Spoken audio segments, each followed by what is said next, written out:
Hello viewers, good morning, good afternoon and good evening depending on where you're watching us from. Mazi Nnamdi Kanu trials adjourned till October 21st. Hey, please, if you haven't subscribed to this channel, please subscribe and help us build the channel. Justice Binta Nyako moved the trial date to the 21st of October on the ground that the accused person, Mazi Nnamdi Kanu, was not in court as the Directorate of State Service, DSS, couldn't provide him for the trial. The second reason given was that the Chief Justice had not given order for the court to sit. Ahead of the trial, masked armed officers had taken over federal high courts. The Nigerian government had deployed operatives of the Department of State Service, DSS, to the premises of the Federal High Court, Abuja, ahead of the continuation of the trial of Supreme Leader of the Indigenous People of Biafra, IPOB, Mazi Nnamdi Kanu.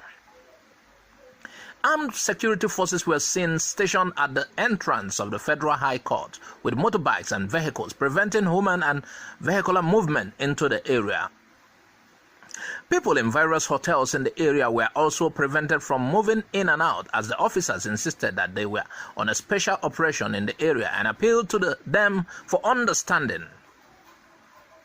Recall that the IPOB leader who was kidnapped and smuggled into Nigeria is standing trial before the Justice Binta Nyako Federal High Court, Abuja, 9 charges bordering on terrorism, treasonable felony, among others, most of which were laughable as such charges appears to be preferred to the Fulani killer headsmen.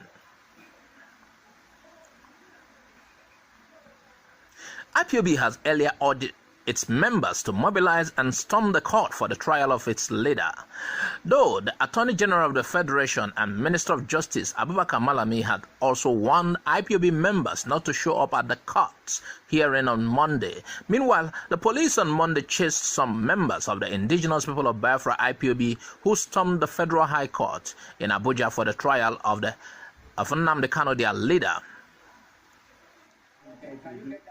Aggrieved members of the group had stormed the court ahead of his trial.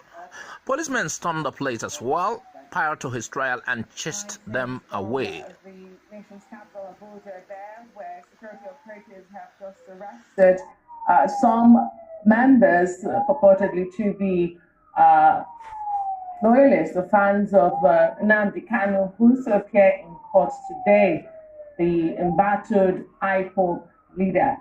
We'll keep an eye on this. Prior to the trial day, Buhari's government accredited only 10 media organizations to cover the occasion. The Nigerian government, through the Department of State Services, DSS, has accredited only 10 media organizations for the coverage of the trial of the leader of the Indigenous People of Biafra, IPOB, which was to have happened today, Monday, July 26th. Kanu, who was kidnapped in a controversial circumstances in faraway Kenya, was to face charges bordering on terrorism, treasonable felony, illegal possession of arms, among others, before Justice Binta Nyako of the Federal High Court in Abuja. A document seen by News Direct, which lists the 10 media organizations and 10 journalists accredited for the coverage of the trial, was signed by Catherine Obi Christopher, Chief Information Officer, Federal High Court of Nigeria, and dated July 23, 2021. Those accredited include Daily Independent, Pascal Njoko, Premium Times, Ame, Ejiofor, This Day, Alex Enuma, The Nation, Eric Ikele, The Herald, Kayode Lawal, and the News Agency of Nigeria, Taye Abaje. For broadcast media listed are the Nigerian Television Authority, NTA, Vera Chukwuwa, Channels Television, Ella Daniels, Africa Independent Television, Wumi Obabori, and TVC, Tina Iria. According to a report, the memo titled Media Accreditation for Nnamdi Kanu's Trial says, find below the journalists that will be allowed entrance to the court's premises for the above-mentioned trial. From the memo, the 4 broadcasting stations are allowed 1 cameraman each.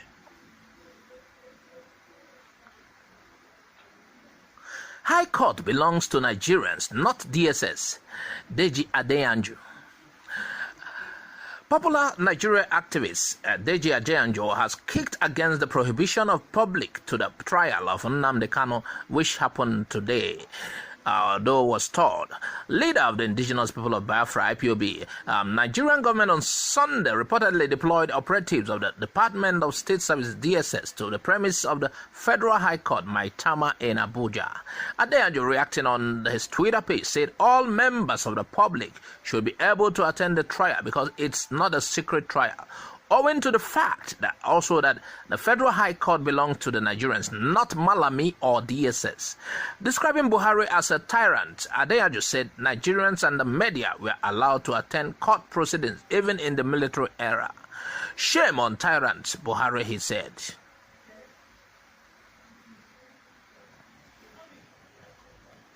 Nnamdi Kanu will soon be free. That is according to his lawyer. Ejiofor, counsel to Nnamdi Kanu, says Biafra agitator will soon be free. He gave this assurance on Monday after the court's session. From what we gathered, Kanu will remain in the custody of the Department of State Services DSS.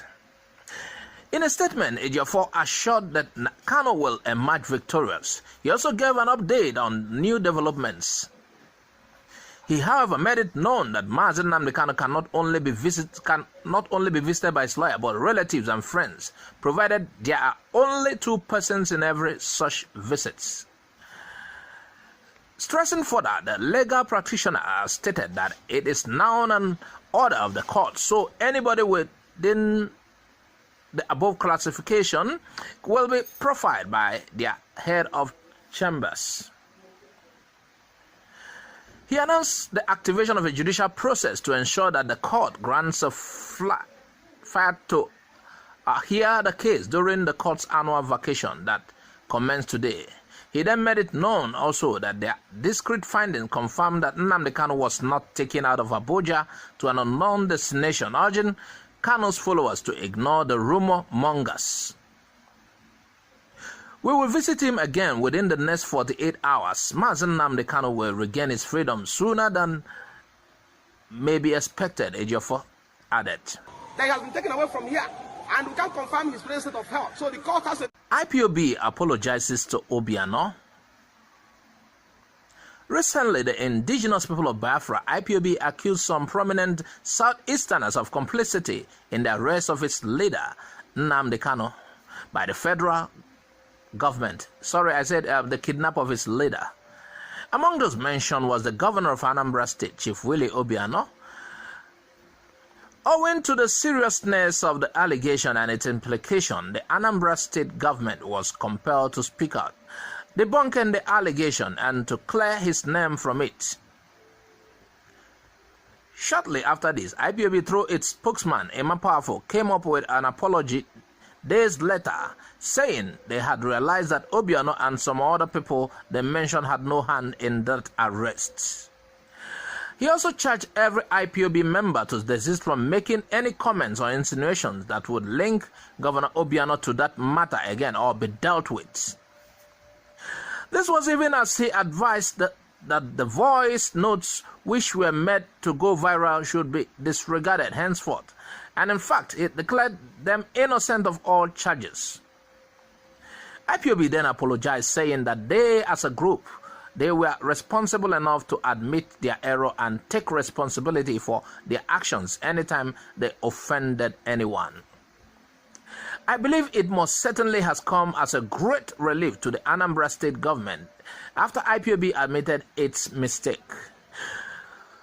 The group, however, noted that such allegations, if unchecked, have the capability of causing unnecessary commotion, given the passions associated with Kanu and his trial, hence advising people to desist from making unrestricted remarks or allegations at this material time when the state is heading into a critical period of election with all its attendant tension.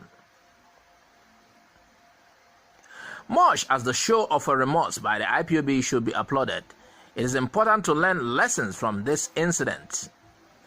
Accusations of any sort should be done with proof. So it is important that Nigerians learn a lot from the incident to avoid causing trouble.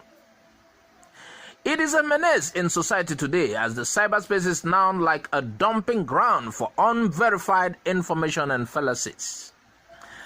People swallow what they see, hook, line, and sinker, and this has caused irreparable damage to individuals, groups, organizations, and even churches.